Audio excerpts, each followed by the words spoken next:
आखिरी बार ऑफिस से बाहर निकलते वक्त संजय को आपके साथ देखा गया था गाड़ी में। तब से वो गायब है। तो पापा, भैया ऑफिस से तो निकल चुके हैं, अभी तक घर ही नहीं पहुंचे हैं। कम से कम उन्हें एक फोन तो करना ही चाहिए था।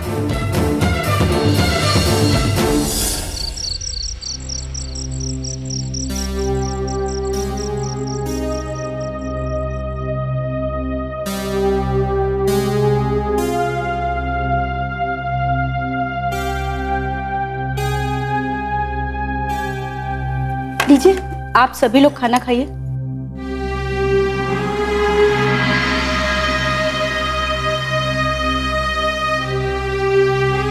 लीना बेटा, लो तुम भी कुछ खा लो।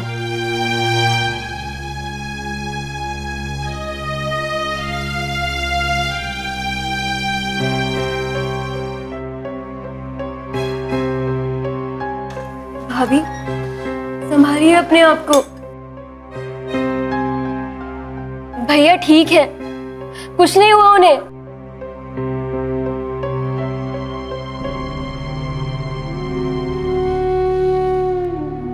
अब हमसे भी नहीं खाया जाएगा।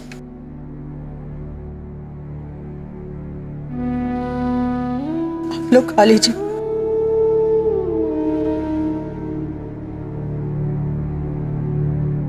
माँ, संभालिए खुद को।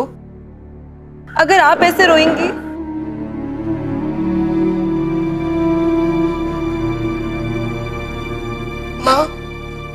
माँ, अगर आप ऐसे रोएंगी तो हम सबको कौन संभालेगा?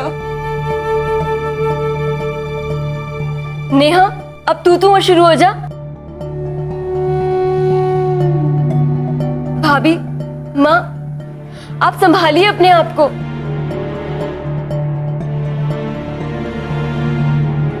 अगर आप दोनों इतना ज्यादा सोचेंगी तो बहुत ज्यादा टेंशन ले लेंगी।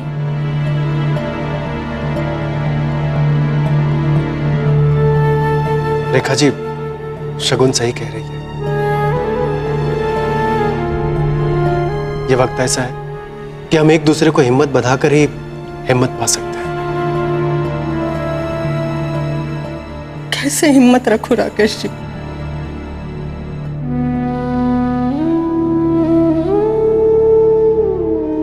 ऐसा पहली बार हुआ है जब मेरा बेटा बिना कुछ बताए बिना घर आए रह जाए।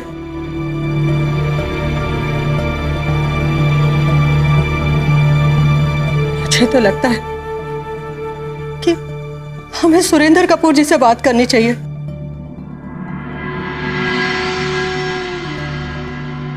क्योंकि उसी ने अपनी जान बचाने के लिए मेरे बेटे को कुछ करवा दिया है। ठीक है रेखा जी, अगर आपको ऐसा लगता है तो हम कल सुबह ही जाके सुरेंद्र कपूर से मिलेंगे।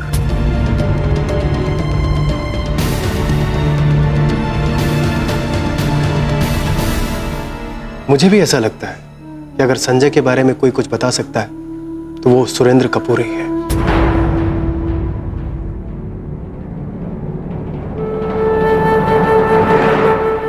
मुझे लगता है कि हमारे संजय को उसी ने छिपाया है, इसलिए उससे मिलना बहुत जरूरी है। लेकिन राकेश जी, मुझे नहीं लगता कि वो हमें सच बताएगा।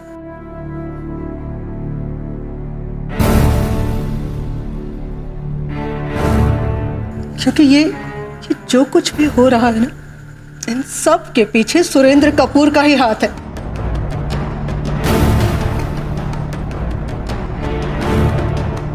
माँ, ये सुरेंद्र कपूर चाहे कितना भी बड़ा करोड़पति आदमी क्यों ना हो,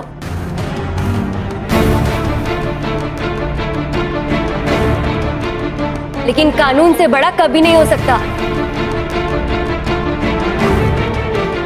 रेखा जी, शगुन बिल्कुल सही कह रही है।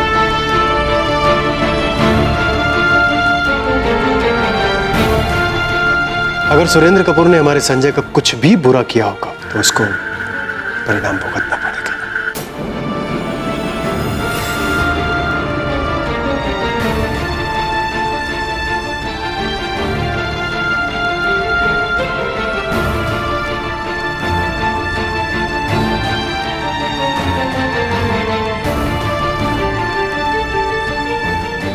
जिम्मेदारियां।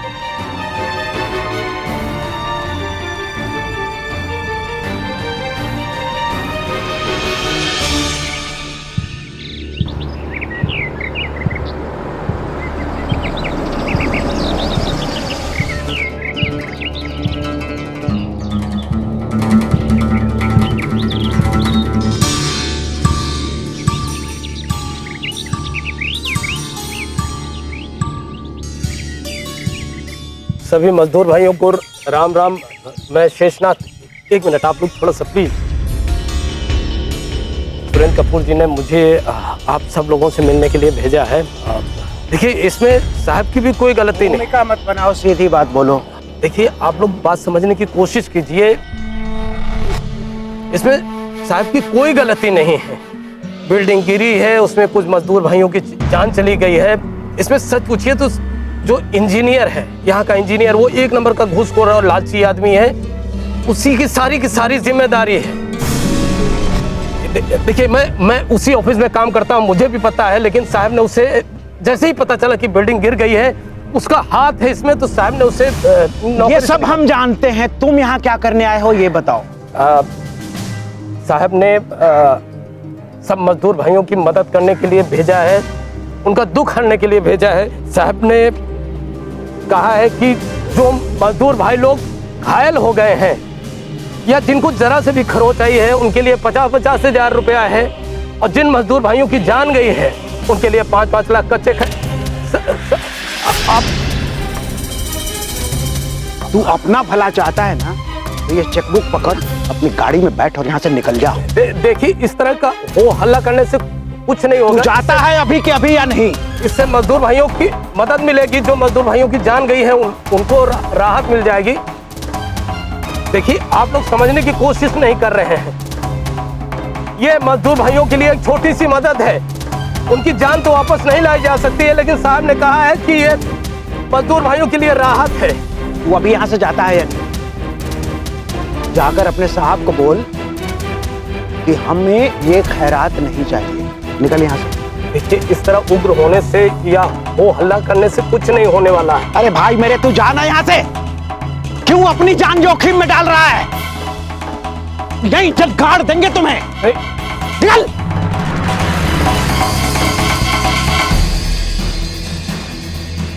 माफ कीजिए, अब मैं साहब की तरफ से मदद करने के लिए आए थे, लेकिन ये लोग इस तरह का व्यवहार कर रहे हैं। हो हल्ला करके ये लोग बदतमीजी कर रहे हैं।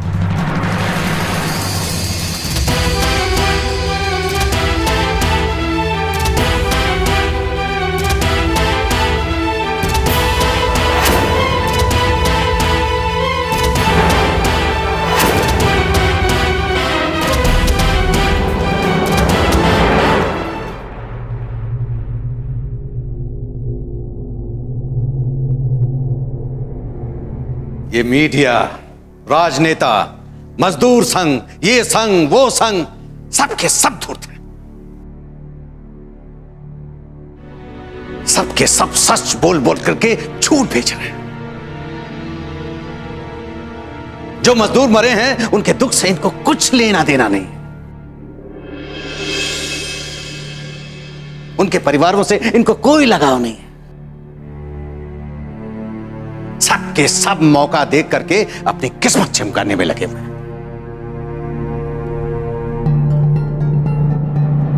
और ये मजदूर दल के नेता, उनको भी मौका मिला है। वो अमीरों को उनकी औकात और अपना बल दिखाने के लिए मजदूरों की लाशों को रोके हुए।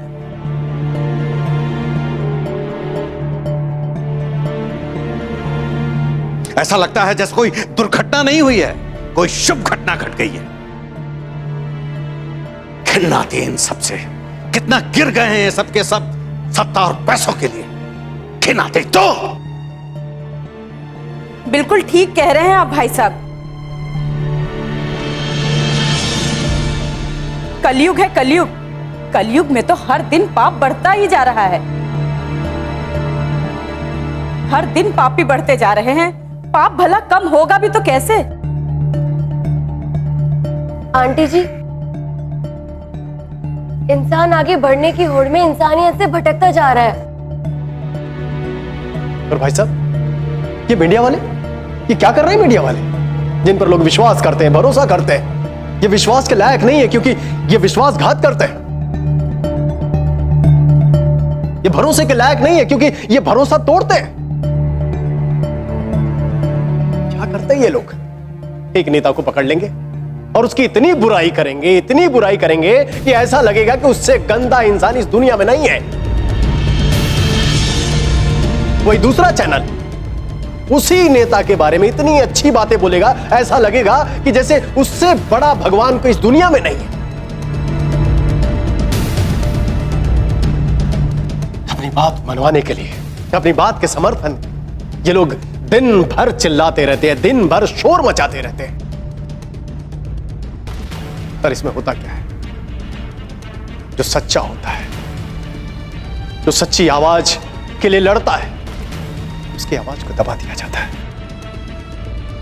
सच ही कह रहे हैं आप, सब पैसे का खेल ही तो है। जिसकी लाठी उसकी भैंस, जिसका पैसा उसका मुर्गा, और क्या रह गया?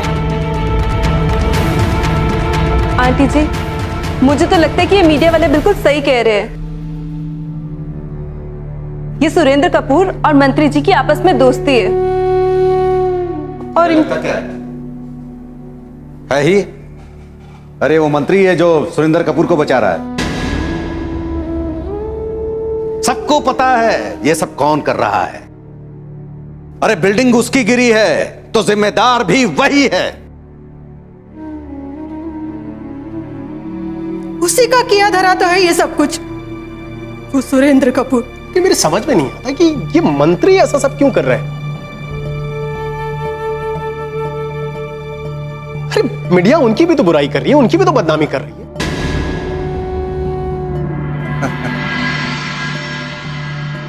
राकेश बाबू, ये नेता, बिजनेसमैन और ये न्यूज वाले, ये अपने आप को देश का सबसे बड़ा तारणहार समझते हैं,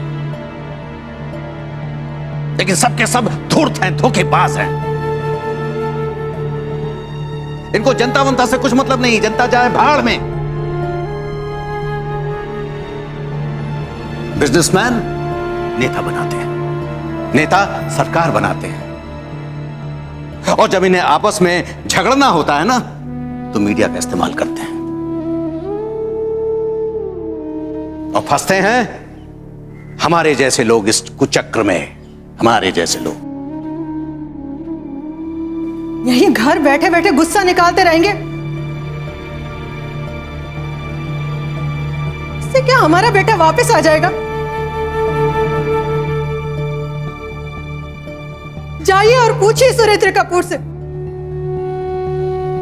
क्या किया है मेरे बेटे ने, क्या बिगाड़ा है उसका। किस जन्म का बदला ले रहे हो उससे, कौन सी दुश्मनी निकाली है, पूछिए ना जाके उससे। जी भाई साहब, हमें सुरेंद्र कपूर से जल्द मिलना होगा और उसे पूछना होगा कि आखिर हो क्या रहा है, हमारा संजय कहां है। राकेश बाबू से मिलकर के क्या होगा? आप नहीं जानते, ये सुरेंद्र कपूर नाम का जो प्राणी है ना, ये निहायत ही कमीना इंसान है। ये बिना फायदे के कुछ नहीं करता। ये जो अमीर लोग होते हैं ना, ये अपने हर पल में नफा और नुकसान देखते हैं। क्या बताएगा? इससे क्या उम्मीद रख सकते हैं? ये कुछ बताने वाला नहीं है, मैं जानता हूं। लेकिन हां, यहां बैठे बैठे भी क्या होगा, चलते हैं एक बार उससे मिलकर के देखते हैं। हमें जाना तो होगा ही, भले वो हमें मिलने का समय ना दे। समय तो देगा राकेश बाबू, और जरूर देगा। आइए।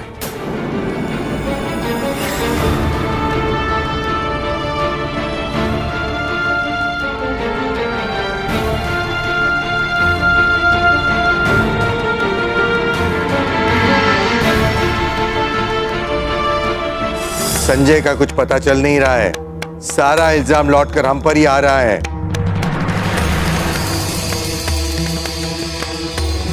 कंपनी बदनाम हो रही है, हम लोगों की इज्जत जा रही है।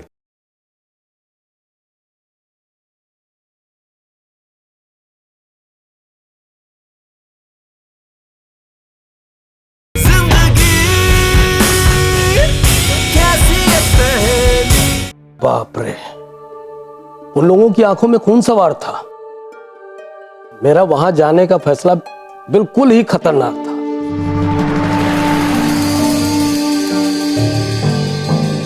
आपने उन्हें चेक पहले दिए थे या बात पहले की थी? माता जी, मैंने उन्हें चेक ही दिया। मैंने उनसे कहा कि जो लोग मर चुके हैं उनके लिए 5-5 लाख और जो लोग घायल हैं उनके लिए 50,000।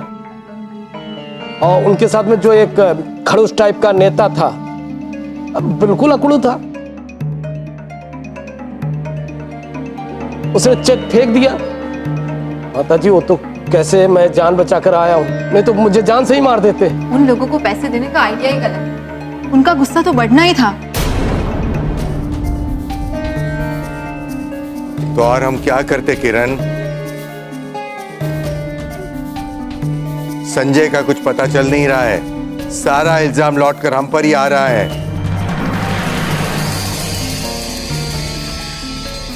कंपनी बदनाम हो रही है, हम लोगों की इज्जत जा रही है। हाथ मलकर बैठने से तो अच्छा ही था ना। अरे कुछ एफर्ट तो किया ना हम लोगों ने। बाहर 2 लोग आए, जगदीश और राकेश। उनमें से एक कहते हैं कि संजय के पिताजी है। ठीक है, भेजो उनको अंदर।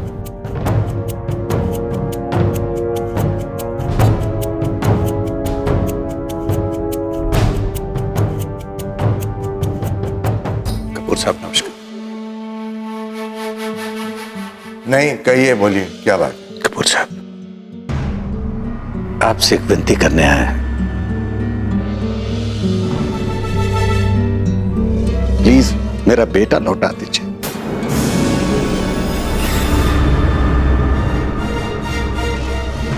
संजय मेरा इकलौता बेटा है कपूर साहब। आप मेरे घर चल के देखिए, रो रो के मेरे परिवार का बुरा हाल है।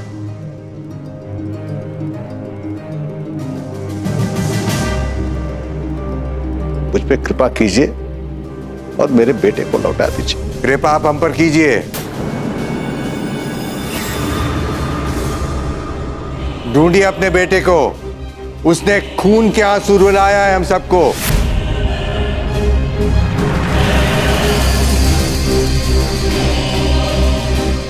एक भ्रष्ट आदमी की वजह से मेरी कंपनी बदनाम हो रही है, हम लोगों की इज्जत जा रही है।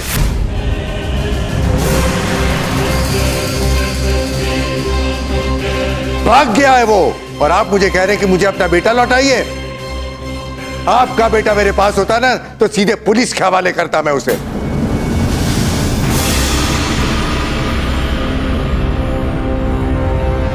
कपूर साहब, आप मेरे बेटे पे झूठा इल्जाम लगा रहे हैं।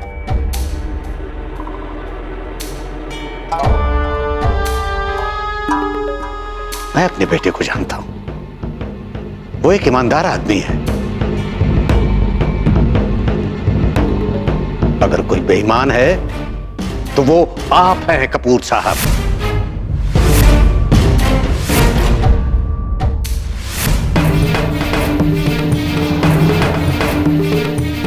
आप पैसे के लालची लोग इंसानियत की कीमत को नहीं समझते। भाई साहब, सही में रखिए भाई साहब। हिम्मत कैसे हुई तुम्हारी मेरे ही घर में घुसकर मुझे सुनाने की? जानते हो औकात क्या है तुम्हारी? पता है मुझे मेरी औकात कपूर साहब। मुझे तो डर है कि आप अपनी कंपनी और अपने ब्रांड को बचाने के लिए कहीं आपने मेरे बेटे के साथ कोई अनहोनी तो नहीं कर दी।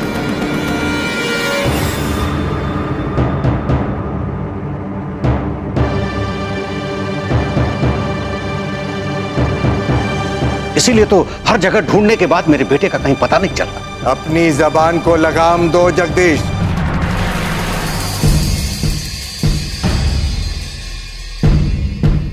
बोलने से पहले सोचा करो।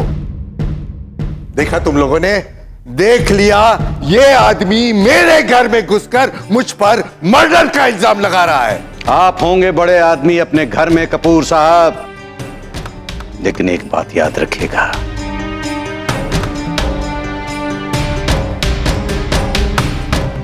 अब तब से आप पे किए जा रहे हैं। अपनी पे बंद करो, चलो निकला यहां से। शेषनाथ जी आप चुप रहिए।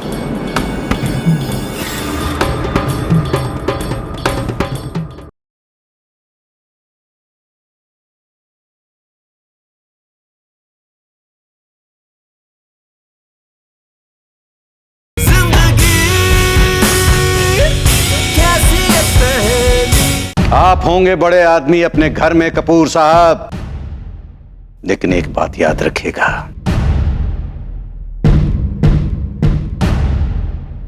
अगर मेरे बेटे को कुछ हुआ तो आपकी सेहत के लिए अच्छा नहीं होगा। ये धमकी किसी और को देना।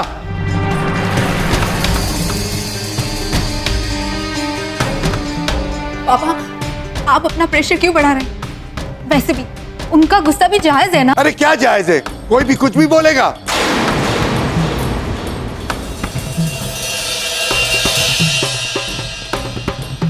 वो मीडिया वाले अपना राग आलाप रहे हैं, वो इंस्पेक्टर को अपना शक है, और ये आदमी यहां मेरे घर में घुसकर मुझे धमकी दे रहा है।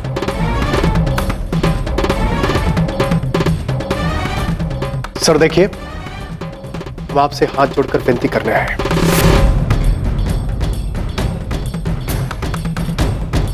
कि अगर संजय के बारे में अगर आपको कुछ भी पता हो तो प्लीज आप छुपाइए मत, बताइए। ये अजीब पैर टाइप के आदमी इतनी देर से सर समझा रहे हैं कि नहीं पता है, नहीं पता। क्या जुबानी भाषा तुम लोगों को समझ में नहीं आती क्या?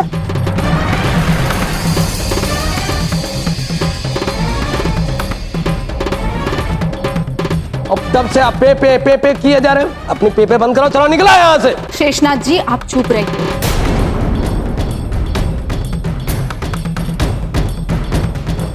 कपूर साहब, मैं आखिरी बार आपसे विनती करता हूं,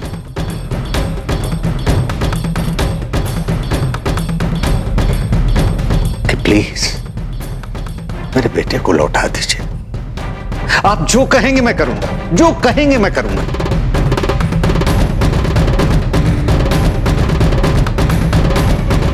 उसकी जिंदगी अभी भी शुरू हुई है कपूर साहब, उसकी जिंदगी बर्बाद मत कीजिए।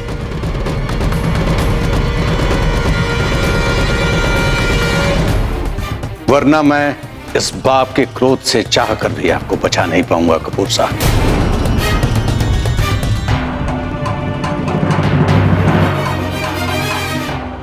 समझ लीजिए आप। ऐसे नहीं समझोगे तुम लोग, हैं? मानोगे नहीं ऐसे।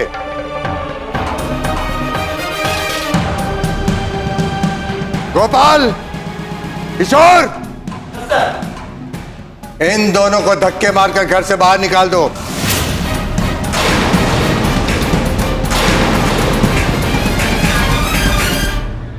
पापा क्या हुआ? पापा आप सुरेंद्र कपूर से मिलने गए थे ना, क्या बात हुई?